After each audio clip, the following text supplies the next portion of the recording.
Hello everyone, मेरा नाम है Kapil and welcome to my YouTube channel आसान है। तो ज़्यादा टाइम वेस्ट ना करते हुए पेन पेपर निकाल लीजिएगा और शुरू करते हैं आज की क्लास। आज की क्लास में हम बात करने जा रहे हैं यूनिवर्सिटी बिट्स के बारे में। तो सबसे पहले हमारे माइंड में क्वेश्चन आ रहा है कि ये यूनिवर्सिटी बिट्स है क्या। देखिए, एलिजाबेथन टाइम पे 7 स्कॉलर्स का एक ग्रुप था जिसे हम यूनिवर्सिटी बिट्स के नाम से जानते थे। जो यूनिवर्सिटी बिट्स में मेंबर्स थे वो इस प्रकार हैं। सबसे पहले Christopher Marlowe, second Thomas Nashe, Robert Greene, John Lyly, Thomas Lodge, George Peele and seventh Thomas Kyd. अब देखिए, ये जो स्कॉलर्स थे यूनिवर्सिटी बिट्स के, ये या तो कैम्ब्रिज यूनिवर्सिटी के स्टूडेंट्स थे या ऑक्सफोर्ड यूनिवर्सिटी के स्टूडेंट्स। जो हमारे क्रिस्टोफर मार्लो थे, थॉमस नेस थे और रॉबर्ट ग्रीन थे, ये तीनों थे कैम्ब्रिज यूनिवर्सिटी के स्टूडेंट्स, कैम्ब्रिज यूनिवर्सिटी के students. But Johan Lyly, Thomas laws और जॉर्ज पील, ये तीनों थे ऑक्सफोर्ड यूनिवर्सिटी के स्टूडेंट्स। बट देखिए साहब, जो हमारे 7वें नंबर के हैं थॉमस किड, ये किसी भी यूनिवर्सिटी को बिलोंग नहीं करते थे। थॉमस किड ना तो स्टूडेंट्स थे कैम्ब्रिज यूनिवर्सिटी के और ना ही स्टूडेंट्स थे ऑक्सफोर्ड यूनिवर्सिटी के। बट स्टिल ये इन 6 के 6 को टक्कर देते थे, इसलिए इनको भी यूनिवर्सिटी बिट्स में शामिल किया गया है। देखिए, ये जो हमारे यूनिवर्सिटी बिट्स हैं, जो 7 स्कॉलर्स हैं, ये 16th सेंचुरी के थे, यानी एलिजाबेथन टाइम के। बट उस टाइम पे यूनिवर्सिटी बिट्स जैसा कोई टर्म था ही नहीं, एग्जिस्ट ही नहीं करता था। तो ये यूनिवर्सिटी बिट्स टर्म आया कब, किसने इसको कॉइन आउट किया? देखिए, यूनिवर्सिटी बिट्स टर्म आया हमारा 19th सेंचुरी में और ये कॉइन आउट किया था जॉर्ज सेंट्सबरी ने। जो जॉर्ज सेंट्सबरी थे, ये जर्नलिस्ट थे, ऑथर थे और एक टीचर थे। ठीक है, अब ये आया कैसे? देखिए, जो हमारे जॉर्ज सेंट्सबरी थे, इनको फ्रेंच और इंग्लिश की हिस्ट्री पढ़ने में बड़ा मजा आता था और जब ये हिस्ट्री पढ़ते थे तो उसका रिव्यू लिखते थे अपने खुद के वर्ड्स में। तो एक बार इन्होंने एलिजाबेथन टाइम की इंग्लिश हिस्ट्री पढ़नी शुरू की। तो उस टाइम पे क्या था, इन्हें पता चला कि एलिजाबेथन टाइम पे ड्रामा लिखने का बहुत बड़ा क्रेज चल रहा था। बट ये ड्रामाटिस्ट 2 टाइप के थे। एक तरफ तो ड्रामाटिस्ट थे जो किसी ना किसी यूनिवर्सिटी में पढ़ते थे, किसी ना किसी बड़ी यूनिवर्सिटी से पास आउट थे, बहुत पढ़े लिखे थे, जो इस प्रकार हैं Christopher Marlowe, Thomas Nashe, Robert Greene, Thomas Lyly, Thomas Lodge, George Peele, Thomas Kyd. और दूसरी तरफ साथ ही साथ एक ऐसे ड्रामाटिस्ट भी थे जो अपनी रोजी रोटी चलाने के लिए ड्रामाज लिखते थे। ये इनके जितने पढ़े लिखे तो नहीं थे, बट स्टिल ड्रामाज लिखते थे, स्टेज परफॉर्म करते थे, एक्टर वगैरह थे, जिनमें बड़ा नाम है शेक्सपियर साहब का, हेनरी चैटल, एंथोनी मंडे। जो शेक्सपियर साहब थे, ये तो एक्टर बनने लंदन आए थे। हेनरी चैटल कपड़े ट्राई करने का काम करते थे और एंथोनी मंडे ऑलरेडी एक्टर थे। तो एक तरफ तो पढ़े लिखे ड्रामाटिस्ट थे, बट एक तरफ एक ऐसे ड्रामाटिस्ट थे जो अपनी रोजी रोटी के लिए ड्रामा लिखते थे। तो जो ये पढ़े लिखे लोग थे, जो ये पढ़े लिखे ड्रामाटिस्ट थे, इन्हीं को जॉर्ज सेंट्सबरी ने नाम दिया यूनिवर्सिटी बिट्स का। ठीक है, अब यहाँ पे जो यूनिवर्सिटी बिट्स थे, इनमें सबसे बड़ा नाम आता है क्रिस्टोफर मार्लो साहब का। जो ये क्रिस्टोफर मार्लो साहब थे, ये शेक्सपियर के कंटेम्पोरेरी थे, यानी शेक्सपियर और क्रिस्टोफर मार्लो का जो जन्म ईयर था, जो बर्थ ईयर था, वो सेम था। ये भी क्रिस्टोफर मार्लो भी 1564 में पैदा हुए थे, इनका भी जन्म 1564 में हुआ था और शेक्सपियर साहब का भी 1564 में ही बर्थ हुआ था। बट शेक्सपियर साहब कुछ ही महीने छोटे थे इनसे। अब होता क्या है, ऐसा माना जाता है कि अगर क्रिस्टोफर मार्लो अपने टाइम से पहले डेथ नहीं होती, अगर क्रिस्टोफर मार्लो की अपने टाइम से पहले डेथ नहीं होती, तो आज शेक्सपियर का इतना बड़ा नाम इंग्लिश लिटरेचर में नहीं होता जितना बड़ा हमको देखने को मिलता है। देखिए, क्रिस्टोफर मार्लो बहुत ही छोटी सी उम्र में इस दुनिया से चले गए थे, मात्र 29 ईयर्स ओल्ड। शायद इनको छुरा घोंप के मार दिया गया था। हुआ क्या, जो क्रिस्टोफर मार्लो हैं, इनको फादर ऑफ ब्लैंक वर्स कहा जाता है। मतलब इन्होंने ब्लैंक वर्स की शुरुआत की थी और जो ये ब्लैंक वर्स हैं, इनको हम माइटी लाइन्स ऑफ मार्लो भी कहते हैं, माइटी लाइन्स ऑफ मार्लो।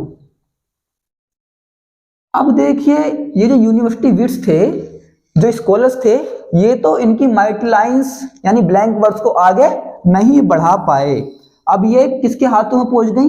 ये इनके हाथों में पहुंच गई जो ड्रामाटिस्ट एक्टर थे, जो स्टेज परफॉर्म करते थे। अब इनमें भी स्पेशली सबसे ज्यादा ब्लैंक वर्ड्स यूज किया शेक्सपियर साहब ने। अब देखिए इनके पास स्टेज का एक्सपीरियंस भी था, तो इन्होंने और भी बेसिक नॉलेज थी इनको ड्रामा की, है ना। और बेसिक नॉलेज एक बहुत बड़ी चीज होती है। तो इन्होंने क्या किया, शेक्सपियर साहब ने ब्लैंक वर्ड्स का अपने वर्क्स में बड़े ही अच्छे से यूज किया। अब ये वाली बात हजम नहीं हुई रॉबर्ट ग्रीन को। रॉबर्ट ग्रीन सोचने लगे कि यार एक कम पढ़ा लिखा इंसान हमसे अच्छे अच्छे काम कर रहा है, हमसे अच्छा ड्रामा लिख रहा है, तो अब हम तो यूनिवर्सिटी पास आउट हैं। ये बात रॉबर्ट ग्रीन को हजम नहीं हुई, तो इन्होंने अपने पैम्फलेट में शेक्सपियर साहब को क्रिटिसाइज करना शुरू कर दिया। ऐसा माना जाता है कि रॉबर्ट ग्रीन सबसे पहले क्रिटिक्स थे शेक्सपियर के, बट शेक्सपियर को इस बात पे कोई फर्क नहीं पड़ा और शेक्सपियर साहब अपना काम करते गए। और आज हम जानते हैं कि शेक्सपियर साहब का कितना बड़ा नाम है इंग्लिश लिटरेचर में। तो ये थी यूनिवर्सिटी विट्स की कहानी। अब देखिए बात करते हैं ये जो यूनिवर्सिटी विट्स थे इनके इंपोर्टेंट वर्क के बारे में। जो पहले यूनिवर्सिटी विट्स हैं वो हैं Christopher Marlowe. Christopher Marlowe contemporary हैं शेक्सपियर के। दोनों का जो बर्थ हुआ था वो 1564 में हुआ था। क्रिस्टोफर मार्लोव ने सिर्फ और सिर्फ ट्रेजेडी ही लिखी है। इनको फादर ऑफ ट्रेजेडीज भी कहा जाता है। क्रिस्टोफर मार्लोव ने ब्लैंक वर्ड्स का सबसे पहले यूज किया था, तो इनको फादर ऑफ ब्लैंक वर्ड्स भी कहा जाता है। और ब्लैंक वर्ड्स को माइटी लाइंस ऑफ मार्लोव भी कहा जाता है। अब देखिए जो क्रिस्टोफर मार्लोव थे इनसे बहुत इन्फ्लुएंस्ड थे शेक्सपियर साहब। तो शेक्सपियर साहब ने एक अपने फेमस प्ले, शेक्सपियर साहब का एक फेमस प्ले था as you like it. Shakespeare साहब का एक फेमस प्ले था एज यू लाइक इट। इसमें शेक्सपियर साहब ने मार्लोव को ट्रिब्यूट दिया। और क्या कह के ट्रिब्यूट दिया? Dead shepherd.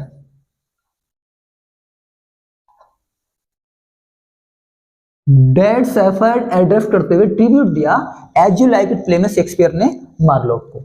ठीक है, अगर हम इनके मार्लोव साहब के वर्क्स की बात करें तो पहला इंपॉर्टेंट वर्क आता है टम्बरलेन द ग्रेट। टम्बरलेन द ग्रेट इनका एक ऐसा प्ले था जो इनके लाइफ टाइम में पब्लिश हुआ था, अकेला एकमात्र, मतलब बाकी सारे प्लेस इनकी डेथ के बाद में पब्लिश हुए थे।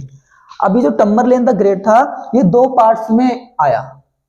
पहला पार्ट तो ये टम्बरलेन द ग्रेट था, इसका सीक्वल भी आया था टम्बरलेन द ग्रेट सेकंड करके। ठीक है, अभी टम्बरलेन द ग्रेट इसमें दिखाया क्या गया था, टम्बरलेन एक किंग था। टम्बरलेन जिसे हम टेम्बूर भी कहते हैं, टम्बरलेन एक किंग था जिसको हम टेम्बूर भी कहते हैं।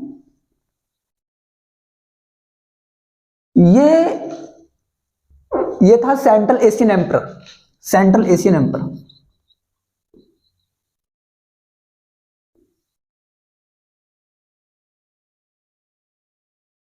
ये सेंट्रल एशियन एम्परर था। अब ये फाइट वगैरह करता है और किंग बन जाता है और ये शादी कर लेता है जेनोक्रेट से। जेनोक्रेट से, ठीक है, ये इसका मैंने आपको ब्रीफ में बता दिया है। और जिसका सेकंड पार्ट था टम्बरलेन द ग्रेट सेकंड, उसमें क्या होता है, टम्बरलेन की और जेनोक्रेट की ट्रेजिक डेथ दिखाई गई है। ठीक है, तो ये हमने पहले वर्क की बात कर ली और दूसरा वर्क हमने समझ लिया है, आप लिख लेना टम्बरलेन द ग्रेट सेकंड। अब देखिए जो मार्लोव साहब का नेक्स्ट वर्क था वो था डीडो क्वीन ऑफ कार्थेज, जो 1593 में आया। जो इस वर्क का सोर्स रहा है वो वर्जिल्स का एक वर्क था एनीड, ये सोर्स रहा इस वर्क का। ये क्या था, ये जो डीडो क्वीन ऑफ कार्थेज था ये कोलैबोरेशन था थॉमस नेस के साथ में, कोलैबोरेशन विद थॉमस नेस।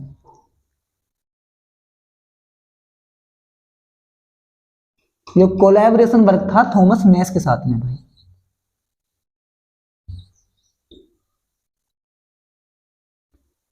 ठीक है, अब यहां पे क्या है, इसकी अगर ब्रीफ में समरी की बात करें तो डीडो होती है, डीडो लव करती है एनी से, एनी से लव करती है। होता क्या है, एनीस किसी काम से इटली चला जाता है, यहां पे डीडो अकेली हो जाती है और ये अपने आप को जलती हुई चिता यानी प्यार PYRE जलती हुई चिता में फेंक देती है। ये इसकी ब्रीफ में समरी है। अब देखिए मार्लोव साहब का जो नेक्स्ट वर्क था वो था डॉक्टर फोस्टस, जो वेरी वेरी इंपोर्टेंट था, बहुत इंपोर्टेंट। डॉक्टर फोस्टस जो 1592 में आया, बट पब्लिश्ड हुआ था, ये पब्लिश्ड हुआ था 1609 में, और 5 एक्ट में आए, 5 एक्ट में आया। देखिए इसमें क्या था, जो डॉक्टर फोस्टस हैं इनकी कंपेयर की गई है एक माइथोलॉजिकल कैरेक्टर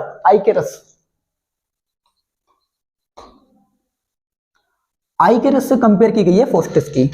अब इसमें क्या था देखो, इसमें थोड़ी ब्रीफ में समरी देखें हम। जो हमारे डॉक्टर फोस्टस थे, इन्होंने स्टडी की लॉजिक की, मेडिसिन की, लॉ की और रिलीजियस की, बट ये अनसेटिस्फाइड रहे और उसके बाद में ये मैजिक की तरफ टर्न हो गए। ठीक है, अब देखिए मार्लोव साहब का जो नेक्स्ट वर्क था वो था एडवर्ड सेकंड, जिसका सोर्स रहा है राफेल होलिनसेट्स, जो एक क्रॉनिकल्स था, और जो इसका ये ओनली हिस्टोरिकल वर्क था, ओनली हिस्टोरिकल वर्क जो मार्लोव साहब ने लिखा है, मार्लोव साहब के द्वारा लिखा हुआ ये ओनली हिस्टोरिकल वर्क था एडवर्ड सेकंड, जिसका सोर्स था राफेल होलिनसेट्स, और ये क्या है, एक क्रॉनिकल्स था। ठीक है, अब देखिए इसी से इंस्पायर्ड होकर एडवर्ड सेकंड जो वर्क था मार्लोव का, इसी से इंस्पायर्ड होकर शेक्सपियर साहब ने अपना एक प्ले लिखा, रिचर्ड सेकंड।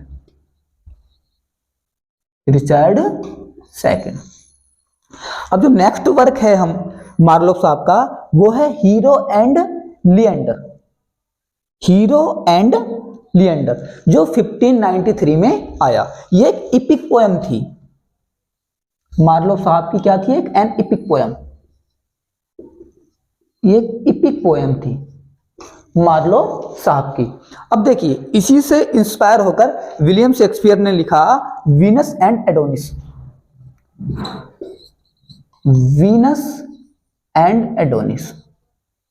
ठीक है साहब, ठीक है। अब ये जो था ये वर्क इनका अनफिनिश्ड था, ये कंप्लीट नहीं कर पाए थे, तो चैपमैन ने 1598 में इसको कंप्लीट किया। चैपमैन ने 1598 में इसको कंप्लीट किया। अब देखिए हम लास्ट वर्क डिस्कस कर रहे हैं मार्लोव साहब का, द ज्यू ऑफ माल्टा, जो 1589 में आया। जो ये ज्यू ऑफ माल्टा था ये फेमस ट्रेजेडी है मार्लोव साहब की, इन्होंने ट्रेजेडी लिखी है, और ये ट्रेजेडी है ट्रेजेडी ऑफ अ ज्यू,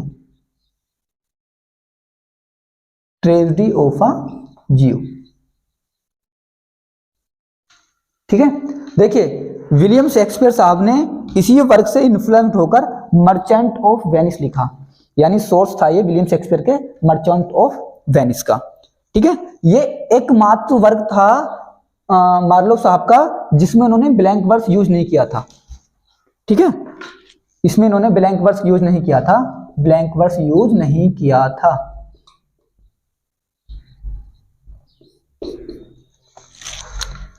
तो द ज्यू ऑफ माल्टा में मार्लोव साहब ने ब्लैंक वर्स का यूज नहीं किया था। अगर हम छोटी सी समरी की बात करें इसमें, तो इसका जो हीरो है, प्रोटोगोनिस्ट था, वो था बारबस। देखिए होता क्या है, बारबस एक जीव था। अब वहां पे क्या होता है, माल्टा और टर्क्स के बीच में फाइट हो जाती है,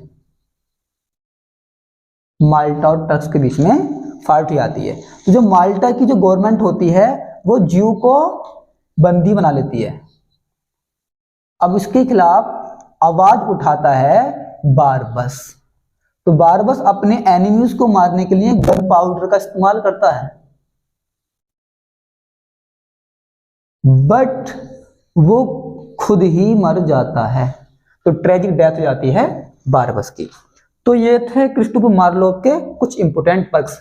अब देखिए जो हमारे सेकंड यूनिवर्सिटी विट्स हैं वो हैं थॉमस नेस, जिनका टाइम ड्यूरेशन रहा है 1567 से 1603 तक। अगर हम इनके इंपोर्टेंट वर्क की बात करें तो पहला इनका इंपोर्टेंट वर्क है द अनफॉर्चुनेट ट्रैवलर्स, जो 1594 में आया, बट ये इनका ओरिजिनल टाइटल नहीं था, ये इस वर्क का ओरिजिनल टाइटल नहीं था, तो इनका ओरिजिनल टाइटल था the life of Jack Wilton. ये पहला वर्क था जिसको पिकारेस्क नोवेल कहा जाता इंग्लिश में, ये पहला पिकारेस्क नोवेल था इन इंग्लिश में। सेकंड वर्क इनका इंपॉर्टेंट था summers last will and testament, और थर्ड इनका एक वर्क आया द एनाटॉमी ऑफ अब्सुर्डिटी। अब इनका एक इंपॉर्टेंट वर्क और है जो मैं यहाँ पे जगह नहीं थी, मैं आपको लिखवा रहा हूं, द प्रीफेस टू ग्रीन्स मैनाफोन।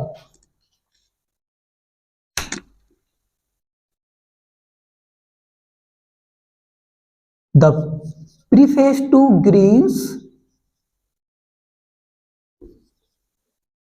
मैनाफोन। अब देखिए इनका एक इंपॉर्टेंट वर्क और था जो कोलैबोरेशन में हम पढ़ चुके हैं क्रिस्टोफर मार्लोव के साथ में, ठीक है, वो हम इससे पहले पढ़ चुके हैं। अब देखिए जो हमारे थर्ड यूनिवर्सिटी बिट्स हैं वो हैं रॉबर्ट ग्रीन, जिनका टाइम ड्यूरेशन रहा है 1558 से 1592। ये अपने पैम्फलेट के लिए बहुत फेमस थे, फेमस फॉर हिज पैम्फलेट। इन्होंने इनके जो फेमस पैम्फलेट हैं वो इस प्रकार हैं, ग्रीन्स ग्रोट्स, ये था इसका पूरा नाम था ग्रोट्स वर्थ ऑफ विट, और third bought with a million of रेपुटेंस।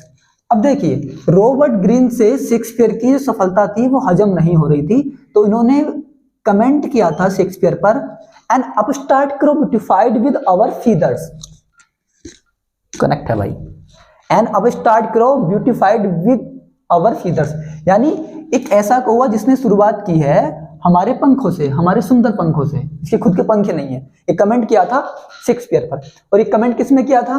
Robert Greene ने किया था, और अपने पैम्फलेट में किया था ग्रोट्स वर्थ ऑफ विट में, ग्रोट्स वर्थ ऑफ विट, ये पैम्फलेट था रॉबर्ट ग्रीन का।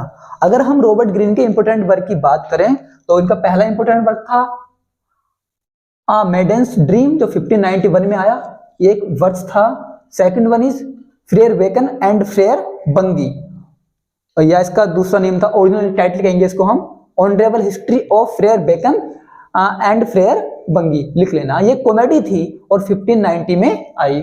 और जो थर्ड वर्क है इनका जोहन ऑफ बोर्डस, या इसका सेकंड टाइटल है the second part of Friar Bacon, ये सिक्वल था इनके Friar Bacon and Friar Bungay का। जो इनका फोर्थ वर्क रहा है the history of Orlando Furioso, the history of Orlando Furioso जो 1590 में आया, और इनका एक वर्क था Mamillia and next farewell to folly. और नेक्स्ट इंपोर्टेंट वर्क है इनका a looking glass for London and England, and next the Scottish history of James fourth जो 1590 में आया। और एक वर्क था इनका द कॉमिकल हिस्ट्री ऑफ अल्फांसस, हम यहाँ पर लास्ट वर्क इनका लिखा है मैंने पेंडेस्ट्रो, और भी बहुत सारे वर्क हैं बट ये इंपॉर्टेंट वर्क मैंने यहाँ पे लिख दिए। तो हमारे नेक्स्ट फोर्थ नंबर के यूनिवर्सिटी बिट्स हैं वो हैं जोहन लिली। जोहन लिली साहब ने ओनली कॉमेडीज लिखी। जो जोहन लिली का टाइम ड्यूरेशन था वो था 1553 से 1603 तक। अब इनके इंपोर्टेंट वर्क की बात करते हैं तो पहला इंपोर्टेंट वर्क था इनका यूफिसिस द एनाटॉमी ऑफ बिट्स 1578 में। अब देखिए इसी वर्क के बाद एक टर्म यूज हुई थी इंग्लिश में बहुत फेमस, यूफेमिज्म, जो हम लिटरेरी टर्म में डिस्कस करेंगे। और जो नेक्स्ट वर्क है इनका वो है यूफिसिस एंड हिज इंग्लैंड जो 1580 में आया, और ये इसका यूफिस का सीक्वल था। नेक्स्ट वर्क है जोहन लिली का the Endymion the man in the moon 1591 में आया। नेक्स्ट वर्क जोहन लिली का है the moon in the the woman in the moon जो 1595 में आया, और ये इकलौता वर्क था जिसमें जोहन लिली साहब ने ब्लैंक वर्स यूज किया, वरना बाकी किसी वर्क में जोहन लिली ने ब्लैंक वर्स का यूज नहीं किया था। नेक्स्ट वर्क जोहन लिली साहब का है कंपास जो 1584 में आया, और ये फर्स्ट रोमांटिक प्ले है एलिजाबेथनेज का। और नेक्स्ट वर्क है इनका सैफो एंड पेहो जो 1584 में आया। नेक्स्ट वर्क अगर बात करें जोहन लिली की तो वो है गैलेथिया जो 1592 में आया, और ये वर्क सोर्स रहा विलियम शेक्सपियर के मिडसमर नाइट्स ड्रीम का। यानी मिडसमर नाइट ड्रीम जो विलियम शेक्सपियर ने इंस्पायर्ड होकर लिखा था, वो लिखा था गैलेथिया से। नेक्स्ट वर्क जोहन लिली का है लव्स मेटामॉर्फोसिस, और नेक्स्ट वर्क है मिडास जो 1592 में आया, और नेक्स्ट वर्क है मदर बॉम्बे जो 1594 में आया। जो ये लव्स मेटामॉर्फोसिस है, ये सोर्स रहा है विलियम शेक्सपियर के लव लेवर्स लॉस्ट का।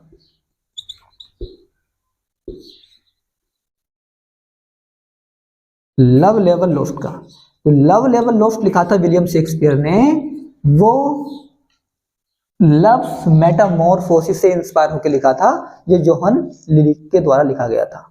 हमारे जो नेक्स्ट 5th नंबर के यूनिवर्सिटी विट्स हैं वो है थॉमस लोज, जिनका टाइम ड्यूरेशन रहा था 1558 से 1625। अगर हम थॉमस लोज के इंपोर्टेंट वर्क्स की बात करें तो सबसे पहले बता दूं, इनका एक कोलैबोरेशन था रॉबर्ट ग्रीन के साथ में, और वो वर्क था इनका a looking glass for London. ये a looking glass for London ये कोलैबोरेशन वर्क है थॉमस लोज और रॉबर्ट ग्रीन का।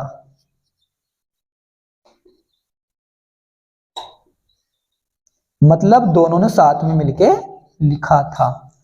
नेक्स्ट अगर वर्क की बात करें हम थॉमस लोज के, तो वो था the wounds of civil war. Next work है रोजीलैंड, जिसका दूसरा नाम है यूफिसिस गोल्डन लेजेसी, और ये वर्क सोर्स रहा है विलियम शेक्सपियर के एज यू लाइक इट का। नेक्स्ट वर्क है हमारा an alarm against users. Next work है आ फिग फॉर वुमेन्स, और नेक्स्ट वर्क यहाँ पे डिस्कस करेंगे थॉमस लोज का, वो है स्किलियस मेटामॉर्फोसिस, जो सोर्स रहा है विलियम शेक्सपियर के वीनस एंड एडोनिस का।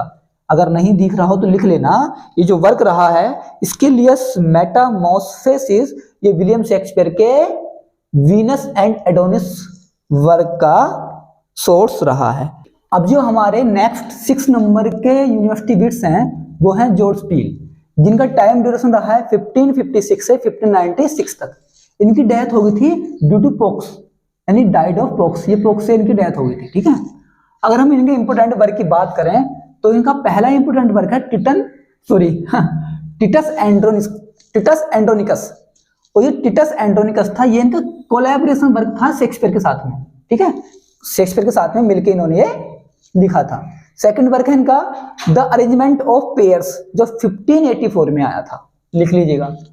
और हमारा नेक्स्ट वर्क है जॉर्ज पील का एडवर्ड फर्स्ट, जो 1593 में आया, और ये क्रॉनिकल था, ये क्रॉनिकल था किंग एडवर्ड फर्स्ट का, ये आप याद रख लीजिएगा, पूछा जाता है। और हमारा थर्ड वर्क है जॉर्ज पील का the love of King David and fair Bathsheba, जो 1588 में आया। एंड नेक्स्ट वर्क है द बैटल ऑफ अल्केजर, जो 1589 में आया और पब्लिश्ड हुआ 1594 में। देखिए जोहन ड्राइडन का एक वर्क था डॉन सेफ्टेन, ये वर्क, इस वर्क का सोर्स यही है, यानी जोहन ड्राइडन का जो वर्क है डॉन सेफ्टेन, उसका सोर्स है जॉर्ज पीले का work the battle of Alcazar. Next work है जॉर्ज पीले का Sir Clyomon and Sir Clamydes. ठीक है, ये बहुत इंपॉर्टेंट वर्क माना जाता है, क्योंकि शेक्सपियर साहब जॉर्ज पीले के इस वर्क से बहुत ज्यादा इन्फ्लुएंस्ड थे। बहुत सारे शेक्सपियर के प्लेज रहे हैं जिनका सोर्स रहा है ये वर्क। मैंने यहाँ पे लिखा है विलियम शेक्सपियर के वर्क हैं as you like it, a midsummer night dreams and Cymbeline, Henry fourth का पार्ट 2, ये इन सब का सोर्स रहा है Sir Clyomon and Sir Clamydes. Next work है जॉर्ज पीले का द ओल्ड वाइव्स टेल, जो 1595 में आया, और ये मास्टरपीस है। ये क्या है? मास्टरपीस है भाई जॉर्ज पीले का। ठीक है, ये क्या था, ये सटायर था उस टाइम पे जो पॉपुलर ड्रामा थे एलिजाबेथन एज में, जो पॉपुलर ड्रामास थे ना उन पर सटायर था ये। ठीक है, हमारे लास्ट जो 7th नंबर के यूनिवर्सिटी बिट हैं वो है Thomas kid, last but not the least. ये किसी यूनिवर्सिटी को बिलोंग नहीं करते थे, ना तो ये कैम्ब्रिज यूनिवर्सिटी के स्टूडेंट्स थे और ना ही ये ऑक्सफोर्ड यूनिवर्सिटी के स्टूडेंट थे। थॉमस हेवुड एक ऑथर हुए हैं,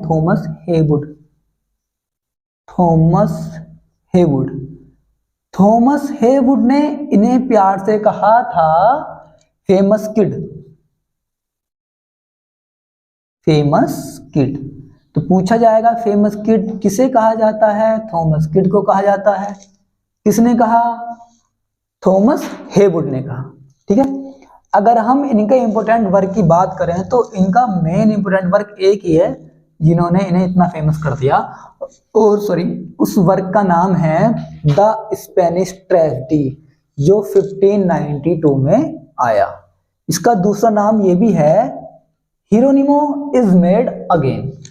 ठीक है, अब देखिए इसका अगर फुल टाइटल की बात करें, हम स्पेनिश ट्रेजेडी के फुल टाइटल की बात करें तो ध्यान से पढ़ लीजिएगा, रटना तो रट्टा फिक्शन तो है ही, ध्यान दे लो, आता है एग्जाम्स में आता है। तो फुल टाइटल है the Spanish tragedies containing the lamentable end of Don Horatio and Bel Imperia with the pitiful death of old Hieronimo. अब इस प्ले में बेन जॉनसन ने हिरोनिमो का रोल प्ले किया था। हिरोनिमो का किसने, बेन जॉनसन ने। ये एक रिवेंज ट्रेजेडी है। बेन जॉनसन ने रोल प्ले किया था हिरोनिमो का, ये एक रिवेंज ट्रेजेडी। ठीक है, और सबसे पहले इंग्लिश लिटरेचर में प्ले विद इन प्ले इसी वर्क में यूज किया था, वो भी थॉमस किड ने। Play with in play